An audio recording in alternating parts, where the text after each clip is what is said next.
No domingo passado, no dia 20 de outubro de 2019, eu não pude fazer a reflexão evangélica por problemas de saúde.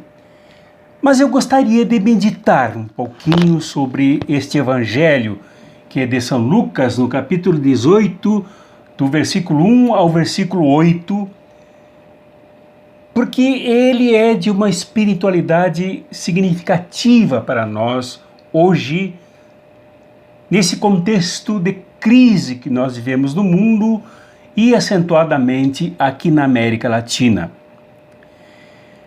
Jesus conta uma parábola para seus discípulos sobre a oração. Uma parábola densa, rica e em poucos versículos, 8 versículos. Nesta parábola, Jesus conta a história de uma viúva que se coloca à porta de um juiz absolutamente descrente, não crê em Deus e desrespeita todas as pessoas. Um juiz desrespeitoso, acostumado a fazer injustiças. Mas a viúva se coloca à porta, insistente, pedindo justiça para um parente seu, que na parábola não conta quem é. Até que o juiz se levanta perturbado, para não ser mais tumultuado, ele resolve fazer justiça. Não por respeito aos seres humanos, não por temer a Deus, mas simplesmente para evitar a pressão vinda desta insistência da viúva em querer justiça para a sua demanda. Aí Jesus termina a parábola dizendo, ora, se um juiz iníquo, se um juiz injusto, desumano, desrespeitoso, é capaz de ouvir, por interesse próprio, por acomodação, as reclamações, as demandas de uma viúva, de uma mulher sofrida, quanto mais Deus, nosso Pai, é capaz de nos ouvir rapidamente, porque Ele é justo, porque Ele não depende da bondade ou da maldade das pessoas. Ele atende por uma questão de justiça. Basta que nos voltemos a Ele no mesmo espírito de justiça. Esta parábola traz algumas lições que temos que cuidar para não forçar a parábola a dizer o que ela não diz. A primeira lição é a respeito deste juiz desumano, esse juiz desrespeitador que fazia injustiças. Isto sempre existiu, não é só agora no Brasil e no mundo que existem juízes iníquos, juízes injustos, juízes desrespeitosos para com a justiça. E Jesus conhecia esse comportamento injusto e comparava o juiz injusto com Deus que é justo. O juiz injusto, se atende a alguma demanda, é por acomodação, é por medo, é por insegurança, não pelo senso de justiça. Enquanto Deus é justo e nos atende sempre, sempre está conosco. A segunda lição aqui importantíssima é da insistência dessa viúva. Ora, se existiam juízes injustos, existiam as viúvas resistentes, fortes, insistentes, persistentes na luta por justiça. Naquela região, naqueles tempos, era muito comum um número enorme de viúvas, porque a região era conflagrada e dominada pelo Império Romano, que matava de graça aos homens nas guerras, nos motins criados facilmente. Então existiam muitas mulheres viúvas que tinham muitas necessidades e tinham que lutar para satisfazer as suas necessidades. Então esta realidade existia no tempo de Jesus. Mulheres viúvas, abandonadas, em cujo ambiente ético, em cujo ambiente religioso, elas só podiam ser mantidas pelos maridos. Uma vez não tendo maridos, elas se sentiam abandonadas. Era patriarcalismo, era machismo. Então existiam as viúvas injustiçadas, que precisavam, algumas se entregavam, algumas se jogavam na prostituição, algumas se jogavam no abandono, algumas desistiam, mas outras insistiam, como esta viúva anônima aqui, que pode levar o nome de muitas e de milhões de mulheres persistentes, insistentes, cuja fé não acomoda, cuja fé não aniquila o ânimo e o ímpeto de luta. Pelo contrário, coloca as pessoas na luta.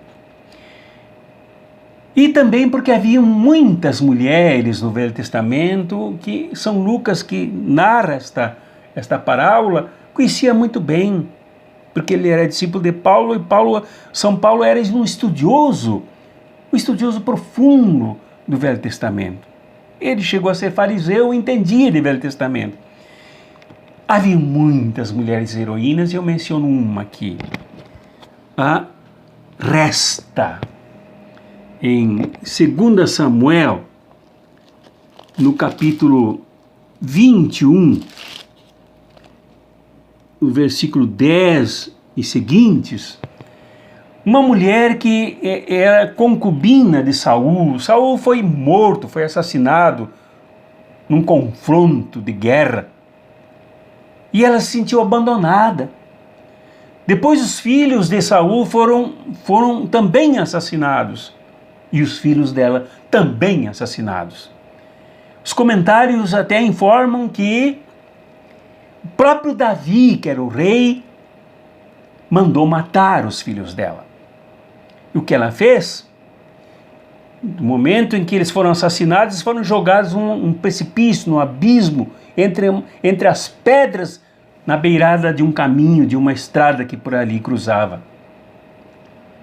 Ela, um pano de saco enorme, se colocou ao lado dos cadáveres e dia e noite ela sacudia o pano para afastar as aves de rapina, afastar as feras, para impedir que os cadáveres de seus filhos fossem comidos. E também como protesto por Davi, que não queria sepultá-los na praça da cidade. Lá estavam os privilegiados do rei, e não tinha lugar para os filhos dela, para os filhos do inimigo do rei Saul, que ela lá permaneceu. Todos que passavam pela estrada e se dirigiam a Jerusalém falavam sobre o gesto desta mulher, falavam sobre a resistência de Resta, sobre a luta de Resta pela justiça a ela que tinha os seus filhos ali, feitos cadáveres, prestes a serem comidos pelas feras, mas ela protestava contra Davi, contra o poderoso, contra o injusto, contra a injustiça. Até que Davi mandou recolher os cadáveres e sepultar na praça, com a honra que esta mulher merecia. Os filhos foram enterrados na praça principal em homenagem a esta lutadora, a Resta, que não se entregou. Então, a oração que Jesus ensina é esta que não abandona a luta, que não pede para Deus fazer as coisas para mudar o mundo, que Deus pratique ações para mudar o mundo, mas que nos fortalece para a luta, como a viúva na porta da casa do juiz, ou como Resta enfrentando Davi em um império todo a favor da justiça no enterro dos seus filhos ali assassinados, jovens. A nossa fé, a fé verdadeira, não é aquela, repito, que pede para Deus mudar o mundo, mas é a fé verdadeira, anima que as pessoas peçam forças, peçam coragem, alimentem espiritualidade revolucionária para que elas mudem o mundo. A fé não pede que Deus seja um mandalete, que Deus seja um ajudante, que Deus seja um quebra-galho, mas que Deus seja aquele que nos alimente para mudar o mundo e fazer o mundo como Ele quer que seja. Um mundo justo, onde não hajam juízes insensíveis, desrespeitadores, surdos, que nunca fazem justiça e quando tentam fazer é só para se satisfazerem a si mesmos. Ou de governantes como Davi, que não se importa com jovens, que é capaz de matar e depois jogar os cadáveres desonradamente em quaisquer lugares para que sejam devorados por feras, por animais, enfim, pela destruição. Esta é a nossa fé, esta fé que alimenta a luta, que alimenta esta espiritualidade revolucionária daqueles que se abandonam nas mãos de Deus para mudar o mundo, para que o mundo seja justo como Deus é justo. Em nome do Pai, do Filho e do Espírito Santo. Amém.